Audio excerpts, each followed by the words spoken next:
Pananagutin ni Philippine National Railways Chairman Michael Macapagal ang nagpakilalang siya ang sakay at nagpresenta pa ng kanyang calling card para makadaan sa EDSA busway. Binigyan din ng PNR Chairman na wala siya sa Maynila at nasa Olongapo siya noon dahil kaarawan ng kanyang anak nang maganap ang insidente. May live report si Madeline Villar Boratillo. Mads. Yes, Ali, plano ngang sampahan ng reklamo ni PNR Chairman Michael Macapagal ang gumamit ng kanyang pangalan at dumaan pa sa EDSA busway. Mariing pinabulaanan ni Philippine National Railways Chairman Michael Macapagal na dumaan siya sa EDSA busway noong Mayo 26. Giit na Macapagal, sa nasabing petsa ay nasa Olongapo siya dahil birthday ng kanyang anak. Nagpakita pa ng video ang opisyal kung saan makikita na magkasama sila ng kanyang pamilya.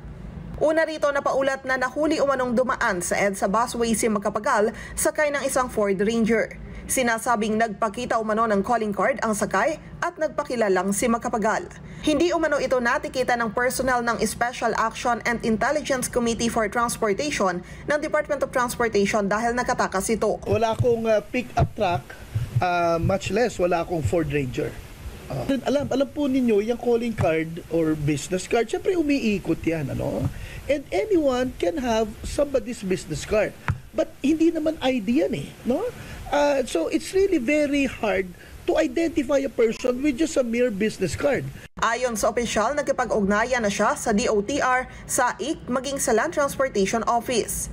Napatunayan na aniya ni Macapagal na hindi siya ang dumaan sa EDSA busway. Nag-usap po kami, natunto na nila ang may-ari ng sasakyan, and this person lives in Region 12. I will leave it to the LTO to identify the person, ano? Pero i-issuehan nila ng show cause order yung tao.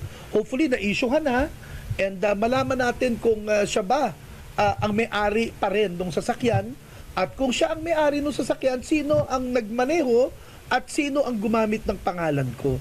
Sa oras na matukoy ang gumamit sa pangalan ay kakasuhan umano niya ito. Definitely. Kasi may ill intent no? Somebody had used my name with the intention of disparaging my reputation. Iniingatan ko po yung reputasyon ko.